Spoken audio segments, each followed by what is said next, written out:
Jordan Clarkson at Kai Sotto tandem trending na naman online. FIBA Federation na hype at Gilas head coach Chot Reyes ipinagtanggol ng mga Gilas players kontra sa mga bashers. Statement ni Kai, Dwight at JC Alamin. Yan ang ating mga pag-uusapan para sa video natin na ito. So kagabi para sa mga Filipino basketball fans. Bukod sa panalong nakuha natin mula sa national team ng Saudi Arabia, ay nasaksihan rin natin sa wakas na magsama sa isang kupunan in front of Filipino fans sa ating mismong home court ang dalawa nating key players ng Gilas sa hinaharap. Ito nga yung NBA player at former 6th man of the year na si Jordan Clarkson at ang young pure-blooded Pinoy NBA prospect na si Kai Sotto. Sobrang tagal na inabangan natin ang tambalang ito at maswerte nga tayo dahil kagabi naganap na nga ang Kai and JC tandem. Kontra sa makunat na kupunan ng Saudi Arabia ay pinakita ni Clarkson ang kanyang elite NBA skills, habang si Kai naman ay pinamalis nito ang kanyang 7'3" height advantage sa harapan ng mga Pinoy. Nagtala si Clarkson ng 23 points, 5 rebounds at 6 na assists, habang si Kai ay merong double-double figures na 16 points, 13 rebounds at 4 na blocks. Nag-shine ang tambalang Kai at Clarkson hindi lang sa mismong MOA Arena kundi pati na rin sa buong mundo. Isa na nga sa mga na-hype sa Kai at Clarkson tandem ay ang mismong FIBA Federation, kung saan ay kaliwat ka ng JC at Kai ang laman ng kanilang iba't ibang social media platform na may milyong mga followers. Isa sa mga plays na nagtrending online ay ang love pass ni JC kay Kai mula sa 7 minutes mark ng second quarter. Maliban sa FIBA ay nagpost din ng kilalang sports media sa Amerika na ballslipe.com ng highlight ni Kai at Clarkson na may caption na "Clarkson goes beyond his back and throws the love pass to Kai Sotto." Isa na namang achievement ito hindi lang kay Kai at JC kundi pati na rin sa ating mga Pinoy, dahil ang banderang dala-dala ni Kai at Clarkson ay ang bandera ng ating bansa. Kaya't nakaka-proud isipin na may mga malalaro tayo sa mga best at elite basketball league sa mundo na tulad ni Kai Sotto at Jordan Clarkson. Ongoing pa rin ang promo para sa mga sports fans. Kung mahilig ka sa basketball, local man o international,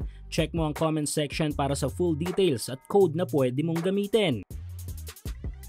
Samantala, tila naging emosyonal si Gilas head coach Chot Reyes sa after-game interview kagabi matapos manalo kontra Saudi Arabia. Napag-usapan kasi dito ang bash at hate na natatanggap ni Gilas coach sa mga kapwa natin Filipino basketball fans. Sa mga hindi nakapanood ng live sa MOA Arena ay binunga ng mga tao si Coach Chot. Ngunit kung maraming Gilas fans na nagagalit kay Coach Chot ngayon ay kabaligtaran naman ang nararamdaman ng mga mismong malalaro nito. Dinipensahan ni Dwight, Kai at JC si Coach Chot kontra sa mga bashers nito online at sa actual game. Ayon kay Dwight Ramos ay hindi na to na-appreciate ang pag-boo ng mga ilang fans kay Coach Chot dahil punto nito ay iisa daw tayo dito. Hindi rin nagustuhan ni Clarkson ang narinig niya mula sa ilang mga fans patungkol kay Coach Chot Reyes at hindi maiwasang nakapagmura pa ito sa after-game interview. At ang panawagan ni Clarkson sa lahat ay baguhin na daw natin ang ating mga aksyon at magpakita ng pagmamahal at pagkakaisa. Habang ang ating pambato naman na si Kai Sotto ay sinabing isa daw sa mga main reason kung bakit gusto nitong maglaro sa Gilas ay dahil nga kay Coach Chot Reyes. Dahil bata pa daw ito ay pangarap na niya talagang maging coach si Reyes. Ang naging statement naman ni Coach Chot dito ay ibu na daw siya, murahin at i-bash, pero sana daw ay suportahan natin ang mga malalaro ng Gilas. Para sa akin ay may sarili-sarili tayong opinyon. Hindi maiiwasan na may mga magalit dahil sa kanilang nakikita sa ating national team. Sa kabilang banda ay hindi rin natin maiiwasan na may mga makaka-appreciate dahil sa other side ay iba din ang kanilang nakikita. Pero no matter what, kung galit tayo o hindi kay Coach Chot Reyes, basta ang importante ay namnamin muna natin ang tagumpay ng Gilas kagabi at ang pambihirang pagkakataon na napanood natin. Kahit papano ay napawi nito ng konti ang masakit na sinapit natin na talo kontra sa kupunan ng Lebanon.